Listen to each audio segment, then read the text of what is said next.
श्री जयमल जी बड़े महान भक्त हुए हैं श्री राधा वल्लभ लाल जी के। जयमल जी जब सेवा में जाते तो कभी कभी कोई राजकाज का विशेष कार्य आने पर उनके मंत्री उनको सूचना देते तो उनको ये पसंद नहीं आता, हमारी सेवा में कोई विघ्न पहुंचावे नहीं। राजा थे पर ऐसी भजन की निष्ठा, उन्होंने नियम लागू कर दिया, 4 घंटे 10 घड़ी, 1 घड़ी 24 मिनट, तो 10 घड़ी है 6 चौको 24, 240 मिनट, तो 6 चौको 24, 4 घंटे। 4 घंटे के अंतर्गत अगर किसी ने सूचना दी तो हम स्वयं उसका वध कर देंगे। हमारे सेवा गृह में चाहे पूरे राज्य में आग लग जाए, 4 घंटे कोई सूचना नहीं देगा, किसी भी तरह का विक्षेप नहीं। जब हम अपने लाडली लाल राधा वल्लभ लाल का श्रृंगार कर रहे हैं, आरती कर रहे हैं, उनका सेवा भाव भोग आदि, उस समय कोई भी प्रवेश नहीं करेगा। ये अपने निजी परिकर में। यहां श्री भगवान कह रहे हैं कर्मेंद्री और ज्ञानेंद्री दोनों का मेरे प्रति समर्पण हो जाना, तभी चित्त का समर्पण होता है। राजा है पर निष्ठा ऐसी भजन की है, कोई भी 4 घंटे विक्षेप नहीं। यहां श्री जी की सेवा कर रहे हैं, आप अन्य बातें भी कर रहे हैं, हंस रहे हैं, खेल रहे हैं, आप महारानी जी की सेवा कर रहे हैं, आप राधा नाम हाथ में लेकर स्नान करा रहे हैं, पोछ रहे हैं, प्रक्षालन कर रहे हैं, चंदन की पत्रावली कर रहे हैं, इत्र लगा रहे हैं। ये श्री जी का साक्षात स्वरूप है राधा नाम।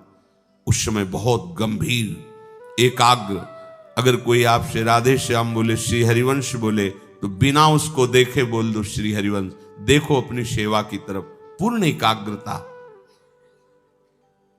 हां कोई गुरुजन पधारे, महाभागवत पधारे, तो फिर श्री जी की सेवा को उसी समय विश्राम दो, पहले उनको प्रणाम, उनका स्वागत सम्मान करो। वो प्रभु का आदेश है ऐसा, महापुरुषों का आदेश है ऐसा। प्रभु से भी बढ़कर प्रभु के प्रेमी महाभागवतों का सम्मान करना, इससे प्रभु की प्रसन्नता प्राप्त होती है। जयमल जी की ये गुप्त बात उनके शत्रु पक्ष को पता चल गई। ये बड़े वीर भी थे कि 4 घंटे इनको कोई सूचना नहीं दे, 4 घंटे में तो पूरे राजमहल सहित पूरे राज्य शासन को अपने अधिकार में ले लेंगे। विपक्षी राजाओं ने ऐसा निश्चय कर लिया। ठीक जिस समय वो प्रवेश हुए अपने श्री जी की सेवा के लिए, उसी समय आक्रमण कर दिया। वो पहले से ऐसा व्यवहार निश्चित किए हुए थे। राज सैनिक ने सूचना दी कि आसपास से पूरे राज्य नगर को घेर लिया गया है, शत्रु पक्ष बहुत बलशाली प्रतीत हो रहा है, बिना राजा के दस्तखत के हम युद्ध कैसे प्रारंभ कर दें। अब वहां जो जाएगा तो सूचना देने के पहले ही मार डाला जाएगा, क्योंकि उनका ये दृढ़ प्रतिज्ञा थी कि 4 घंटे के अंतर्गत अगर कोई पूजा गृह में आया उसे मृत्युदंड मैं स्वयं दूंगा। अब ये हुआ कि सूचना नहीं जाएगी तो बड़ा हाहाकार मच जाएगा, प्रजा का नाश करेगा शत्रु पक्ष, राजमहल में घुसकर अत्याचार करेगा। अब क्या किया जाए। राजमाता ने कहा अगर मृत्यु मिलेगी तो मुझे मिलेगी, मैं जाऊंगी और सूचना दूंगी। वो डरते हुए गए। जयमल जी सेवा में मगन थे तो उन्होंने कहा बेटा, राजनगर को, राजमहल को शत्रु पक्ष ने घेर लिया है, बस तुम्हारी स्वीकृति की आवश्यकता है। तुम हां बोलो तो सैनिक युद्ध के लिए तैयार हैं। तो उन्होंने कहा मां तुम इसी समय वापस चली जाओ, हम सेवा में एक शब्द भी अन्य सुनना नहीं चाहते। आप मां हो इसलिए हम अपनी प्रतिज्ञा को छोड़ते हैं कि आपका वध नहीं करते। आप वापस चली जाएं, हम जिनके सहारे हैं वही जो कुछ चाहे करें। इस समय हम उनकी सेवा नहीं छोड़ सकते और अन्य वार्ता नहीं कर सकते। सेवा में हम युद्ध का आदेश नहीं दे सकते। हम ठाकुर श्रृंगार कर रहे हो कह दे मार काट करो, नहीं। जिनकी हम सेवा कर रहे हैं वो समर्थ है, जैसा चाहे वैसा करें। आप तुरंत वापस हो जाएंगे। बाहर गई, सेनापति ने कहा क्या आदेश है? उन्होंने कहा कोई आदेश नहीं। बिना आदेश के सेनापति कैसे? सब व्याकुल हो रहे, 4 घंटे तक इंतजार कर रहे, ना तो सेना नगर के अंदर घुसी और सब कोलाहल शांत है। तो सबको आश्चर्य हुआ कि क्या वो भी पूजा का इंतजार कर रहे हैं क्या शत्रु पक्ष, कि जब वो निकलेंगे तब युद्ध करेंगे। जयमल जी ठाकुर जी को भोग पवा के, आरती करके, उनके सामने कीर्तन करके, नृत्य करके प्रणाम किया, बाहर निकले और उनका हमारा घोड़ा तैयार करके लाया जाए। घोड़े के पास गए, जो उनका निजी घोड़ा था, पसीने से लथपथ था। जेविये से हाथ रखा तो हाथ भींज गया पसीने से, और हाथ रखते ही जैसे बिजली का करंट, ऐसे भागवती ऊर्जा उनके हृदय में आई। बोले ऐसा तो कभी नहीं हुआ, और ये घोड़ा तो इतना थका हुआ लग रहा है जैसे युद्ध करके आ रहा हो, और आज तक इतना प्यार इसके ऊपर नहीं आया। इसके स्पर्श करने से मुझे भागवतिक सुख का अनुभव हो रहा है। घोड़े को लिया, बाहर गए, जितने सैनिक थे सब मूर्छित पड़े थे, केवल राजा को बीच बीच में होश आ रहा था। नजदीक गए, शत्रु पक्ष के राजा को जल आदि से चेतना देकर उठाया। बोले आए आप युद्ध करने थे और ये सब मूर्छित पड़े हैं, मैंने तो अपने सेनापति को आदेश दिया नहीं, ऐसा क्या हो गया? बोले एक ही वीर केवल आया था आपके पक्ष से, सांवले रंग का था। उसने बाण तो संधान नहीं किया, पर नेत्रों से ऐसा देखा कि सब घायल होकर मूर्छित हो गए। बस एक बार तुम उसे पुनः मुझे दिखा दो, मैं एक बार उसे हृदय से लगा लूं, कभी जीवन में हम तुम्हारी तरफ देखेंगे भी नहीं। प्रेम बाण ऐसा है कि बड़े बड़े घायल हो जाते हैं। तो उन्होंने उस राजा से कहा, वो हमारे प्रभु ने शत्रु पक्ष पर इतनी कृपा कर दी, जिनके दर्शन ध्यान में बड़े बड़े मुनिजन नहीं पाते, वो कोई सेनापति या शूरवीर नहीं, वो तो हमारे प्रभु श्याम सुंदर थे, राधा वल्लभ लाल जी थे। अगर हमारी निष्ठा है तो हर समस्या का समाधान श्री हरि है। लोग ये समझ नहीं पाते हैं। अगर निष्ठा ना होती तो घबरा के सेवा छोड़ देते और भाग पड़ते कि शत्रु पक्ष आ गया है, बाद में सेवा कर लेंगे। नहीं, अपनी निष्ठा में है। कर्मेंद्रियों और ज्ञानेंद्रियों का इस कोटि का समर्पण, निष्ठा, ये संत संग से, भजन करने से, भगवत महत्व का अनुभव होने से ये निष्ठा जागरण होती है। श्री भगवान कह रहे हैं कि ये भक्ति मुक्ति से भी बढ़कर है। जैसे जठरानल खाए हुए अन्न को पचा देता है, ऐसे अनन्य भक्ति अनंत जन्मों के कर्मों के संस्कार के भंडार को भस्म कर देती है। ये बहुत बड़ी बात है। इस बात का कहीं कोई साधन से संबंध नहीं है।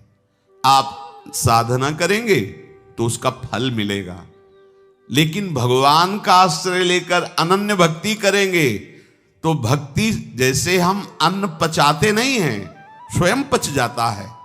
एक प्रक्रिया है, पाया और समय पर वो पच गया। ऐसे ही हमें कोई प्रयास नहीं करना पड़ता। अनंत जन्मों के पाप कर्म जमा हैं, अनंत जन्मों के वो कर्म बंधन जमा हैं जो हमें कई जन्मों तक भोगे बराबर तो भी नहीं निपटा सकते। जब हम प्रभु की शरण में हो जाते हैं तो जरत्यासु या कोशम निगीर्ण मनलो यथा, जैसे अग्नि लगने पर सब भस्म हो जाता है, ऐसे भगवान के अनन्य भक्त के कर्म के जो गोदाम जमा थे वो सब भंडार भस्म हो जाता है। कटे कर्म बंधन संसारी, जो हमें बार बार जन्म मरण दुख देने वाले कर्म है, ये तुम्हारे दान पुण्य से नष्ट नहीं होंगे, सेव संतरा के दान से नष्ट नहीं होने वाले। ये गंगा जी के नहाने से, तीर्थ स्नान करने से वर्तमान का पुण्य बनेगा, वर्तमान का पाप नष्ट होगा, लेकिन भंडार नहीं नष्ट होगा। वो केवल अनन्य भक्ति से नष्ट होता है। जब हम श्री हरि के शरणागत होते, वो कृपा करके उसे भस्म कर देते हैं। श्री भगवान कह रहे, नैकात्मतां में स्पृहयन्ति केचिन मत्पाद सेवाभिरता मदीहा ये न्यून्यतो भागवता प्रसज्य सभाजयन्ते मम पौरुषाणि। श्री भगवान कह रहे कि जो मेरे अनन्य भक्त होते हैं वो मेरी चरण सेवा में बहुत प्रीति करते हैं। हमारी प्रीति कहां है? इंद्रियों के भोगों में, अपने शरीर सुख में। ये देहाभिमान है, यही जीवत्व है। अनन्य भक्ति की प्रीति कहां होती है? भगवान की सेवा सुख में। जैसे कई बार सत्संग में सुनाया है, चोखा मेला जी बाजार जा रहे हैं सब्जी आदि खरीदने, वहां देखो बड़े बड़े केले रखे हैं। ये केले तो ठाकुर जी को बहुत प्रिय लगेंगे, चलो आज नमक रोटी का भोग लगा लेंगे। केला ठाकुर जी को ले चल, पूरे पैसे के केले ले ले। सीधे विट्ठल भगवान के दरबार में गए। भक्त बड़े दैन्य होते हैं, अंदर आंगन में प्रवेश नहीं किया, बाहर देहली से ही आवाज लगाई और कहा, ये केले ठाकुर जी को, रुक्मिणी जी को पवा दीजिए। विट्ठल भगवान रुक्मिणी जी विराजमान महाराष्ट्र पंढरपुर। तुम्हारे हाथ का ठाकुर जी थोड़ी पाएंगे, चलो यहां से। नहीं, उनको पाना ना होता तो मेरे अंदर प्रेरणा क्यों की? प्रायः जाति पक्ष पर लोगों की दृष्टि होती है। देखो, हम सब एक ही प्रभु की संतान हैं, एक ही माटी से बने हुए हैं।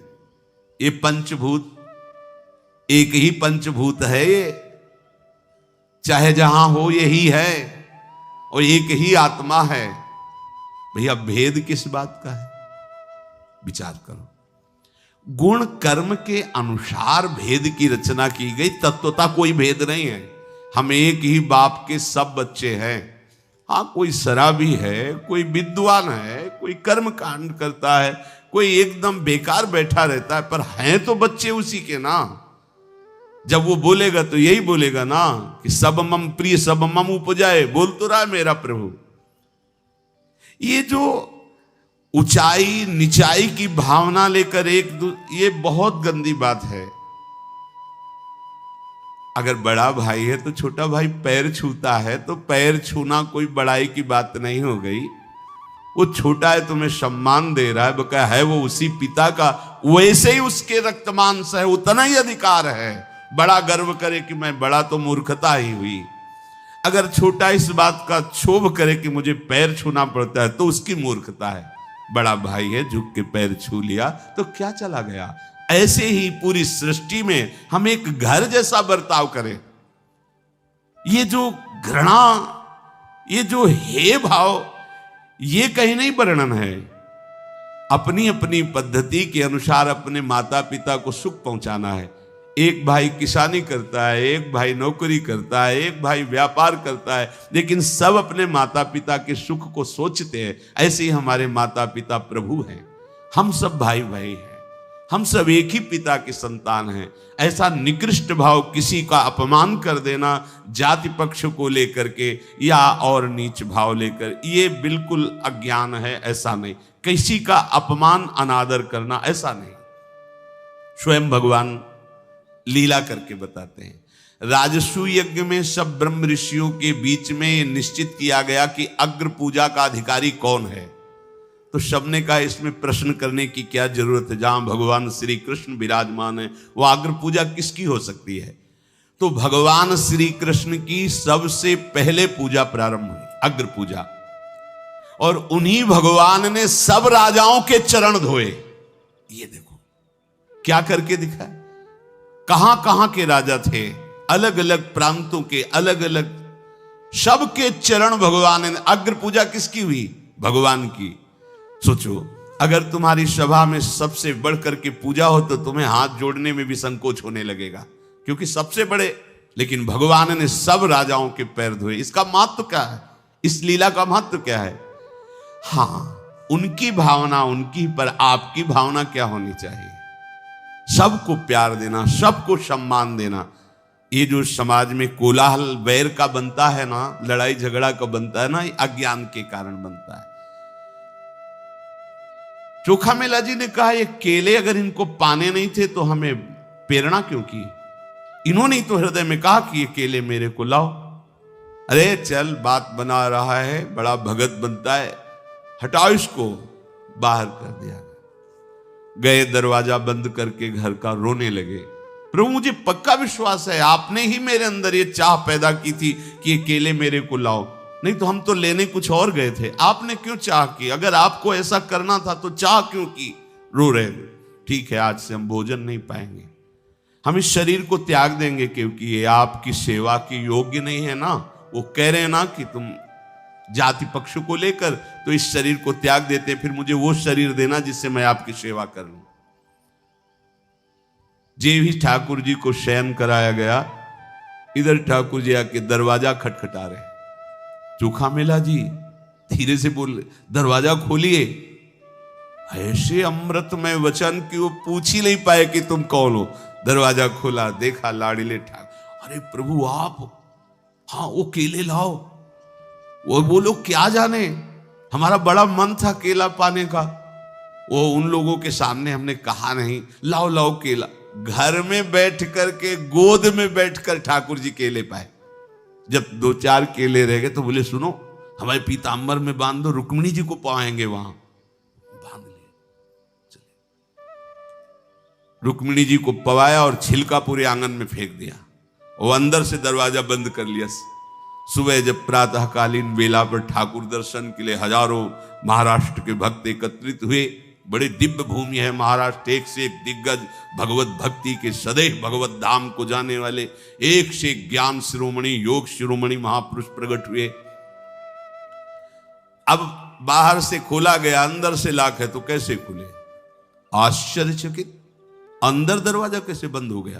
क्योंकि ठाकुर जी के सिवा कोई है नहीं।